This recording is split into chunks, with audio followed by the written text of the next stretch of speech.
vous allez avoir la tenue du charpentier traditionnel français et la tenue du charpentier traditionnel allemand. Alors du coup, je vais cacher ça. Voilà. Oh, il est beau. Donc alors, charpentier allemand. Et en Allemagne, ils sont quand même, vous êtes souvent tous habillés comme ça. Vous, en Allemagne, les charpentiers, vous êtes souvent comme ça. Oui. Et du coup, ils sont beaux. Oui, ils ont un chapeau. Ils ont souvent un très grand chapeau en fait. Et c'est vrai que quand vous voyez des mecs comme ça, souvent ils sont bien bâtis en plus, c'est des beaux bébés. Et sur un chantier, je peux vous dire que ça vous donne envie de travailler avec eux. Donc voilà. Donc souvent c'est vrai que j'en ai un aussi comme ça. Donc, il manque un. Donc normalement, ça correspond à 8 heures pour 8 heures de travail. Et je crois qu'il y a quelque chose, vous le déboutonnez pour 1 heure de travail passé. Ils ont un autre aussi sur. On a le coltin, je ne l'ai pas emmené, dommage. Qui est une autre veste de charpentier. Du coup, ils doivent avoir 6 boutons qui correspondent au jour de semaine de travail. Après, ce qu'on voit, donc, c'est la fermeture, et ça c'est typique des largeaux allemands, qui sont très bien, c'est très pratique pour plein de choses, qui sont surtout étudiés pour en fait renforcer la couture qui est très fragile ici quand vous faites ça. En fait. Donc voilà, donc ça c'est super pratique, et puis c'est de qualité vraiment très bonne. Donc voilà. Mais c'est côté aussi, c'est marrant. On est en velours et on a aussi la Moleskine aussi. Donc ça c'est allemand, c'est une marque FHB, donc allemande, et puis après ils ont le ceinturon avec... D'ailleurs, tu l'as mis à l'envers. Donc ça, c'est le blason des charpentiers. C'est ou H.D. Zimmermann, et qui veut dire vive ou au plus haut les charpentiers. Ouais. Donc ils sont culturellement, d'un point de vue, ils sont. Mais nationalement là, c'est nationalement, oui, c'est nationalement. Donc voilà. C'est pas une société ou une. Merci. Donc la tenue du charpentier française est un petit peu différente. Ce qu'on voit souvent, c'est qu'ils sont plus taillés droit, leurs pantalons, et des fois ils ont les pattes d'F aussi, éléphant, un peu pour le folklore, mais aussi pour éviter que les copeaux rentrent dans les chaussures. Donc voilà. Donc, tout est prévu. Tout est prévu. Alors non, pas chez les charpentiers allemands. En France, donc on a pareil la petite veste qui fait penser des fois aux Alsaciens ou je sais pas, ou aux barman des fois. Ensuite. Donc ça c'est celui-là vraiment le velours, donc c'est pour l'hiver, d'ailleurs il fait presque un peu chaud pour avoir ça. Donc on est en taille haute, pourquoi? Parce que quand on se penche c'est pour éviter d'avoir les hanches tout simplement au froid et puis du coup d'attraper la crève. Ensuite vous m'avez vu tout à l'heure, on a le passant derrière qui sert uniquement à avoir toujours, un bon charpentier a toujours le marteau au cul, c'est ce qu'on dit. C'est-à-dire qu'il a toujours le marteau et l'intérêt c'est que ça ne lui gêne pas pour faire ses mouvements. Voilà. Donc voilà.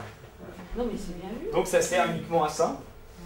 Donc chez nous les charpentiers, on a souvent un peu une allure de danseuse, parce qu'on est très large au niveau des jambes et très serré au niveau des chevilles. Pardon.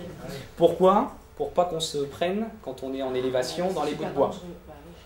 Et pourquoi on est très large là? Pour qu'on ait... Et puis en fait quand on a goûté au largeau, moi je le porte quasiment tout le temps parce qu'on est... Enfin pour ceux qui ont bossé déjà en jean sur les chantiers, c'est très très compliqué. Donc ça on est vraiment dans une tenue là traditionnelle. Après il y a les passants qu'on voit très peu. On voit dans certains films où les années après-guerre justement ou même avant-guerre ils ont tous ça avec leurs bretelles en fait qui viennent s'accrocher. Donc ici. Donc là on a la poche avec une jauge, un outil aussi très important. Les crayons, donc ça c'est pour la maçonnerie, ça c'est pour le bois humide, et puis ça c'est pour le bois naturel. Et ça c'est le mètre. Ensuite on a une petite poche ici, qu'on appelle la poche à gousset, donc, qui permettait de mettre tout simplement la montre à gousset. Qui nous sert, nous, plus traditionnel. Enfin aujourd'hui on met beaucoup la craie grasse, ici. Et aussi ça servait, les charpentiers mettaient des fois une gousse d'ail ici. Et pourquoi? Oh bah la gousse d'ail pour porter bonheur. Je sais pas. Contre les vampires, c'est ce que je pense. Pour mais non, c'est pour en fait quand ils ont des piqûres de guêpes, en fait il se passait ça et a priori ça soulage la piqûre. J'ai jamais essayé et puis je pense pas que j'essaierai. Mais donc voilà. Donc un petit peu l'habit du charpentier. Et c'est vrai que moi j'essaye d'habiller tous mes gars comme ça parce que entre voilà. Il faut qu'on arrive à valoriser le métier. Moi j'ai un chapeau, mais pas le même qu'en Allemagne. En Allemagne, ils ont un très très grand chapeau comme ça, vraiment très grand, qui leur permet quand il pleut d'éviter tout simplement qu'ils se mouillent devant. Et ça leur permet aussi pour la sueur, quand ils coupent, d'éviter d'avoir la sueur qui tombe dans les yeux. Donc voilà, donc, mais des fois ils ont je sais pas, des chapeaux comme ça. Hein? T'en as un toi? Ah bah tiens. Va le chercher. Va le chercher, allez.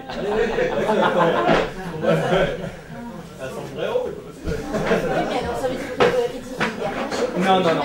Tu vas voir. Ah, mais après. Ça tient bien. Bon, on va voir.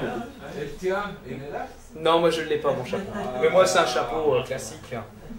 Alors, quelques outils. Un grand compas à tracer. Ça, c'est assez une pièce relativement rare. Parce qu'on n'en trouve plus beaucoup. Il faut aller à Troyes.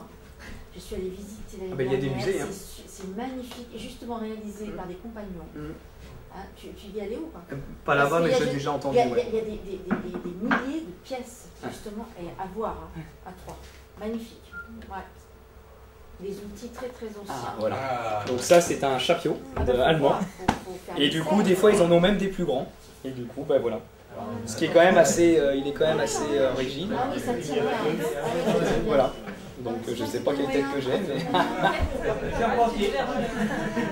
Donc c'est marrant parce que, ouais, et puis en plus il est bien, on sent qu'il a du vécu.